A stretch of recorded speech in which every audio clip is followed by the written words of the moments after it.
Welcome back to my lure box. In today's video, we're going to be throwing the new Missing at Sea death baits. And I'm going to be fishing along the edge of this estuary system. You can see all the mangroves here. I'm going to talk you through how I like to fish along these mangroves on an incoming tide chasing flathead. I think you might learn a couple of things today, folks. I've got plenty of tips for you and some details about what's coming and some new stuff at the end of this video. So stay tuned for that. Let's get into it.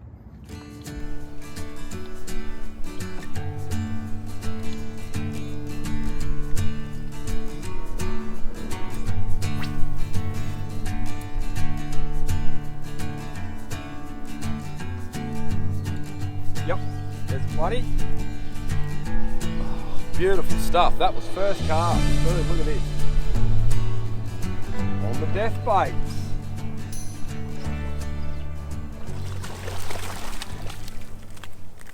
Yeah. Right down the gullet. There she is. Can you see that, folks? Probably not, because it's all the way down there. Didn't even get time to drop to the bottom. You're going back in. Oh, yep. There you go, girlie.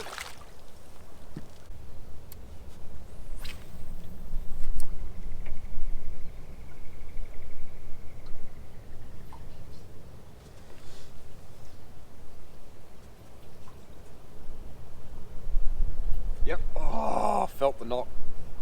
And that's what you want when you're flathead fishing. That knock is a signal that the flathead are biting hard. Some mornings I come out and the take is so subtle, they just swim over and sit on it in their mouth. But it's when they're knocking it, you're feeling that hit, you're in for a bit of a bite. I reckon we might be onto some fish here. This could be good. Try and stay really quiet on the motor, because I'm right up on the flats here, fishing along these mangrove edges. That was definitely a knock.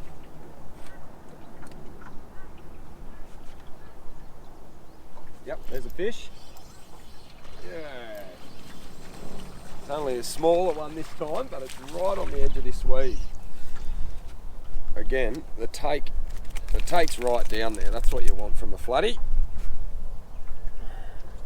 And the death shad is folded in there somewhere. They are loving it. Alright. Here you go, Flatty, and have a look. Here you go. Here's the death shad by Death Baits.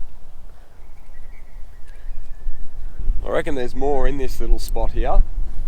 Just got a weed edge where the tide is pushing up over it. There's got to be some more flatheads sitting on the edge of this. Yep, there's one. Oh, dropped it. It's all the better fish. Better fish, and it felt like a nice big solid head shake.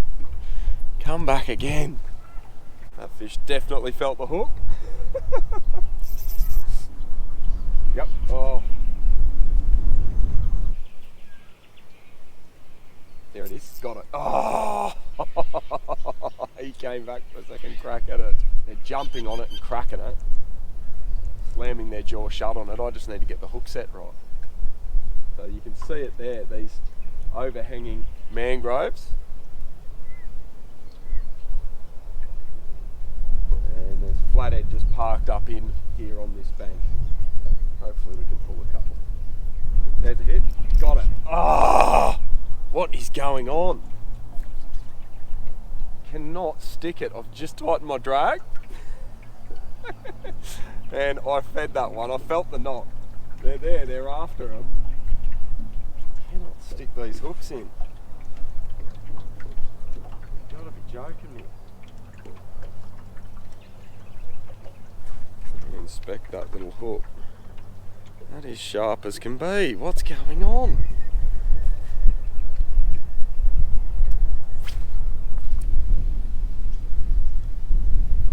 Yep. Oh. Mate, I've dropped about 15 fish this morning.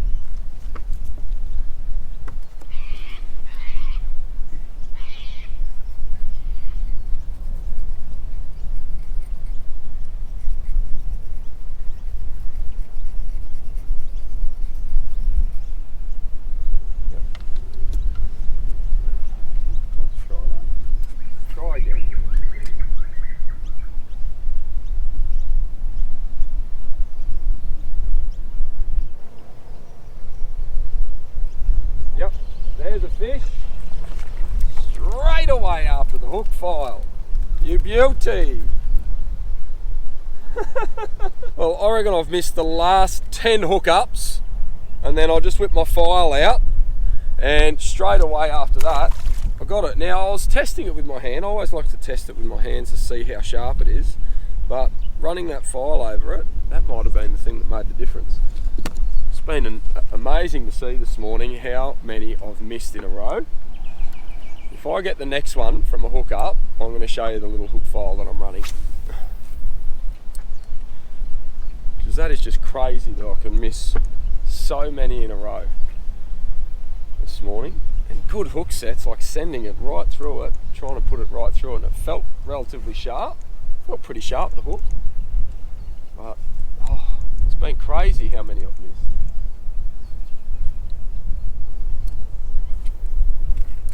One little Flatty.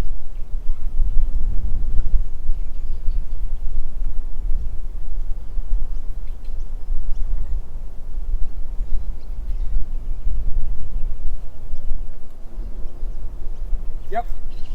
Oh, you're joking. This is crazy. Now to hook 2 from 2 after missing about 10 in a row. Oh, you've got to be kidding me. Well, now I'm really dirty with myself because I've hit about 10 fish in the lip and none of them have stuck. And I kept checking the hook just with my hand. I could feel it was sharp, but it was only when I went to this. Now, I've had these a little while. These are on my website. You can get these. They've got 2 different grades on them. And that's the super fine end. And I just ran my hook across that about 5 times just to really sharpen the tippet. And now I'm 2 from 2. So I'm going to keep going. And hopefully, if I don't miss another fish, I'll know it was all my fault.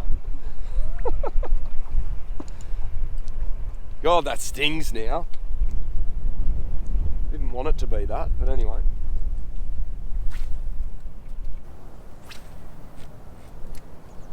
Alright, we'll see if there's some more flathead here willing to test out the sharpness of this hook. I pulled it straight out of the packet this morning. I'll show you.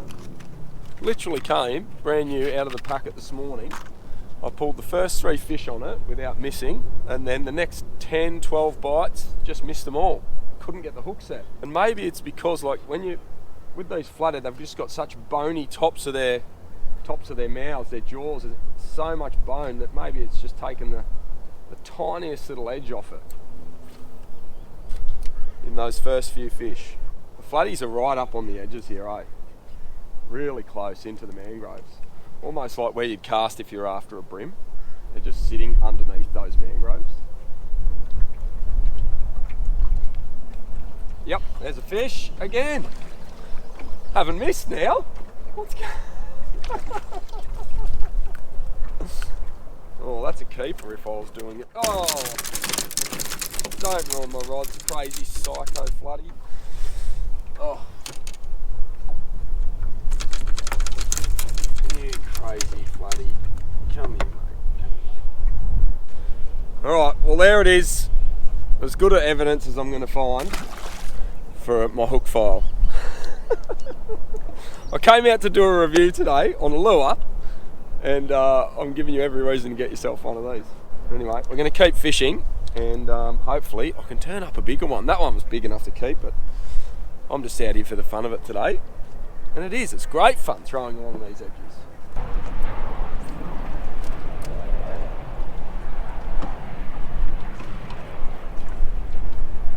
Yep. Well,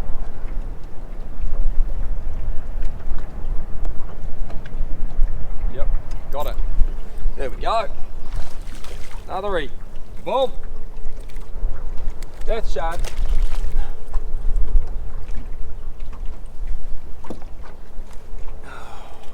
It's in the sandstorm colour is the one that I'm using today. Great little action on the back end. Really, really loose. The flatties, they love them too. Good fun. And all I'm doing is just tossing in against this edge. It's probably about 1/2 metre deep in there. And this is just a bait highway really. Like the bait pushes up the river and it tries to get in along this edge to get along. and get up the river on the incoming tide, and that's all I'm doing. I'm against the wind. You're probably copying a bit of that through the mic, but yeah, it's just a lot of fun doing this sort of stuff, picking up school-sized flathead. You get the odd bigger one, great for a feed. Just throwing, it's just a 1/4 ounce jig head with these little 3 1/4 inch death shads on. And a lot of the flathead are actually right up close next to the edge there. And they're sitting in there because the bait's scooting in and around these mangroves. And the key little points you're looking for, anywhere where there's a weed bed or a little depression or a bend in the mangroves where it has to come out and the bait has to sort of come out around it, that's all sort of key areas. So coming up to a few here in the next sort of 50-60 metres, I reckon we're a chance for some more.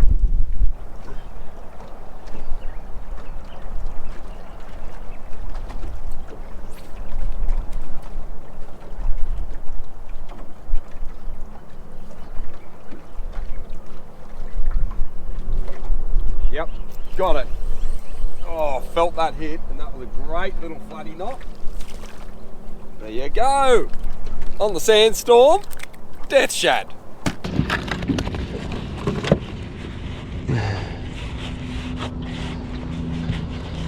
And boom, light up. Great fun. Surely there's a couple more sitting along the front here.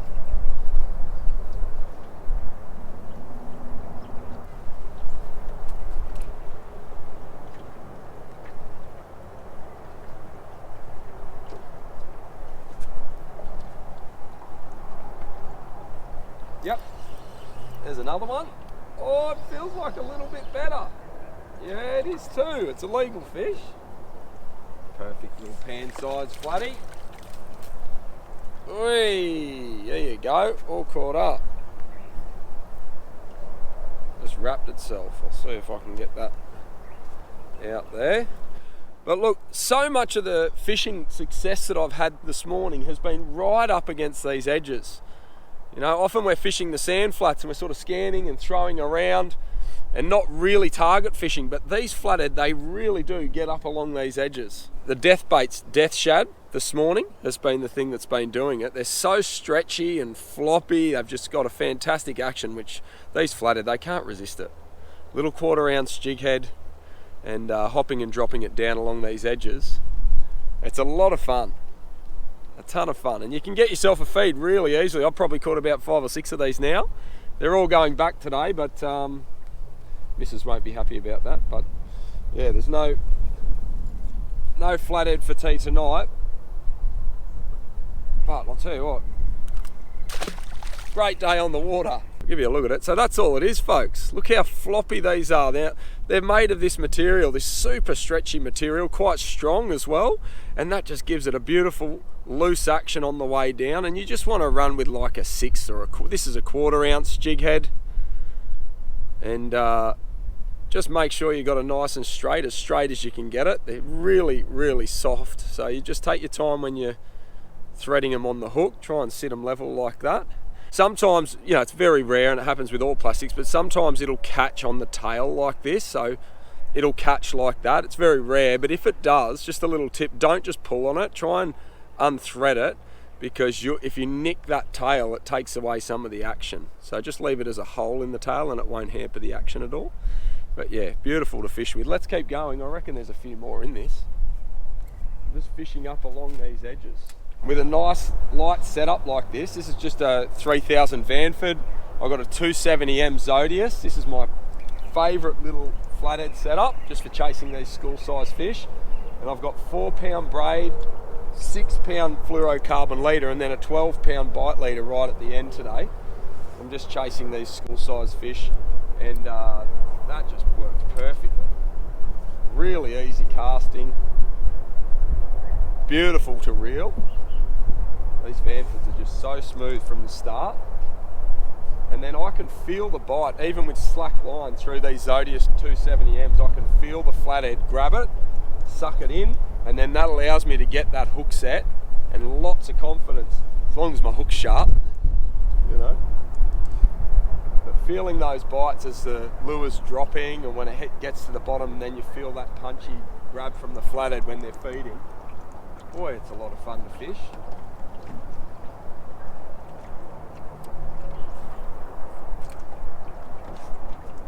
Basically all I've been doing is just trying to catch pressure points as the tide's running in.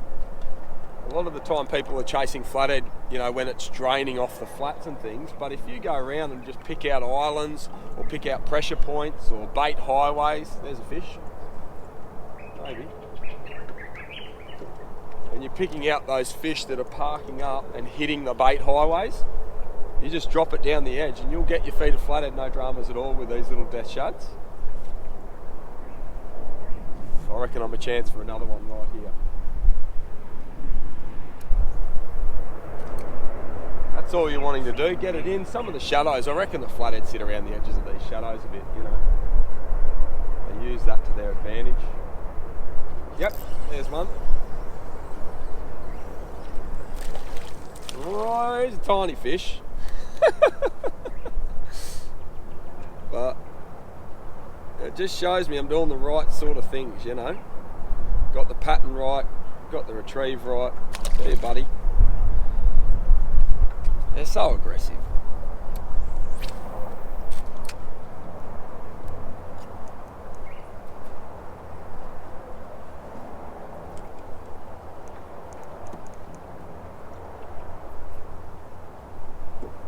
Yep.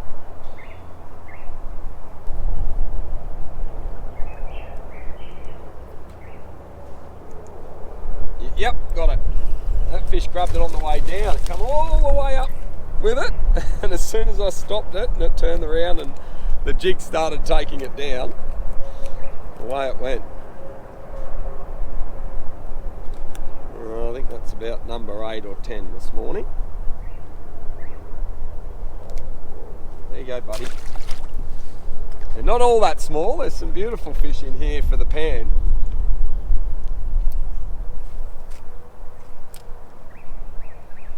And chasing numbers like this, if you start to chase numbers and you piece the little bits of the puzzle together, that can really feed into your knowledge about where the fish are, the bite times, what the retrieve is that really works.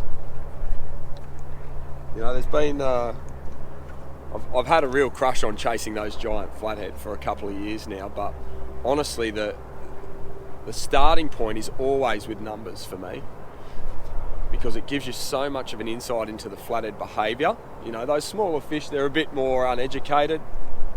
You know, they're not as tuned into things like boat noise and presentation and the way a lure drops. You know, that all comes as the fish spends years and years in the system. They're the things that I go through in some of the big flathead videos that I've done fishing with my soft glides. But doing stuff like this and chasing numbers, ton of fun, and you can learn a heap about the fish, regardless of the species, brim, flathead, trevally, jacks, whatever it is.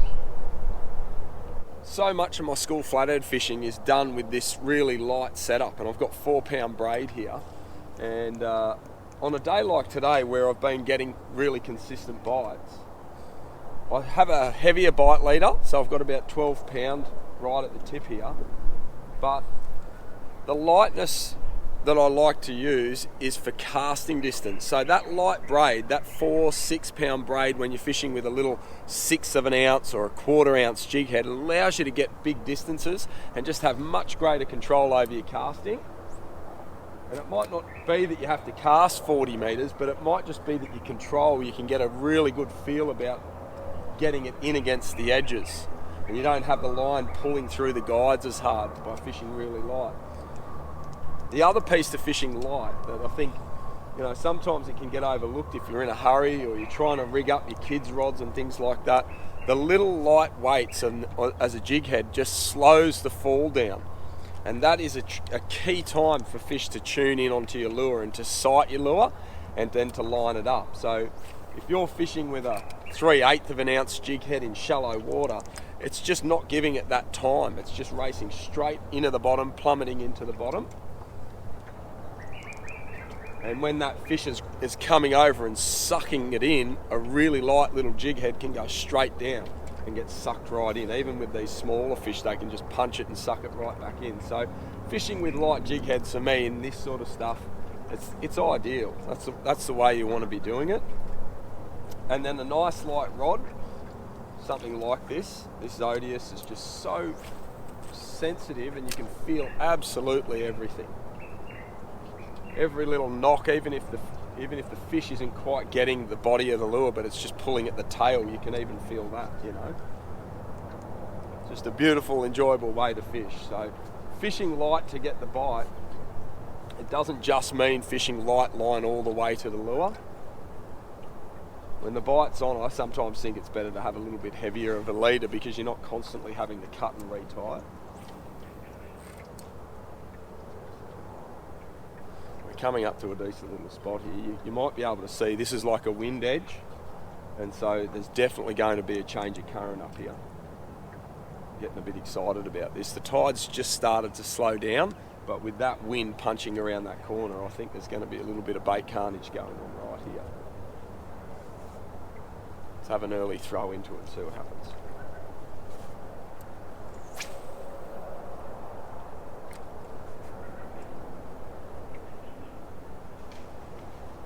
Might be able to see there's an eagle up behind me here. That eagle there is just the perfect indicator of what's going on. That there must be bait around the edge there.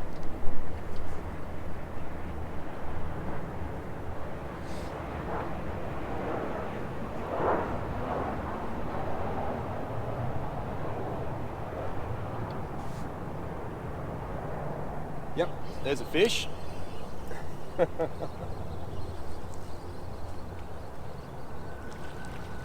Right on cue, folks. Right on cue. And like I said, there's just so much to be learnt by doing this style of fishing. Small baits, light line. I wouldn't have been able to get to that edge from that distance without that lighter line. Come on, Flatty, play the game, buddy. And I felt that bite before I even tightened up, you know. Right, I'm going to try and just spin the electric round so we don't go in and ruin this. Oh. About 20 knots of wind out there. I'm a bit reluctant to take you out there because it's going to ruin all of the mic, all of the audio feed's just going to get ruined. But we can sit in here and punch into that little edge. I don't know whether you can pick it up with the GoPro, but I can definitely see it with my polarised sunnies. Because of the amount of water that gets pushed through here with these easterly winds that are prevailing constantly, they're just coming in across here. There's a deep edge there. For me, that's perfect for a Flatty. So we've got tide pushing in here, wind pushing across there, and that's created this edge. All right, folks, well, that's the little review fishing session using these new Missing at Sea death baits. They're great on the school size Flatty, and I'm sure a whole lot of other species. There's more styles in their range, okay? So I'll probably be fishing with some of those on the run into summer. Now, there's a whole lot of great stuff coming to this channel over the next few months, including a heap of jack fishing. I've been hard at work for about the last year and a half, prototyping and testing a new mangrove jack lure for you guys to get your hands on. They are dynamite. Boy, I'm excited about that. The other thing that I'd love to hear your feedback on before I get a start here is a podcast through this channel, or that sits alongside this channel. I've got a whole heap of gun fishers that I've been hanging out with and fishing with over the last few months. I'd love to bring some of their knowledge to you guys and get them to share that. So if you've got some suggestions on the format that you'd like to see as a podcast style video, let me know in the comments what your thoughts are on that and on the jack lure that's coming. If you love your jack fishing, get excited. It is fire. And there's more stuff behind it coming as well in my prototyping. I've got some gun stuff coming, folks. So make sure you keep subscribed to this channel and you keep watching what's going on. There's a whole lot of good stuff coming. I'll see you in the next one.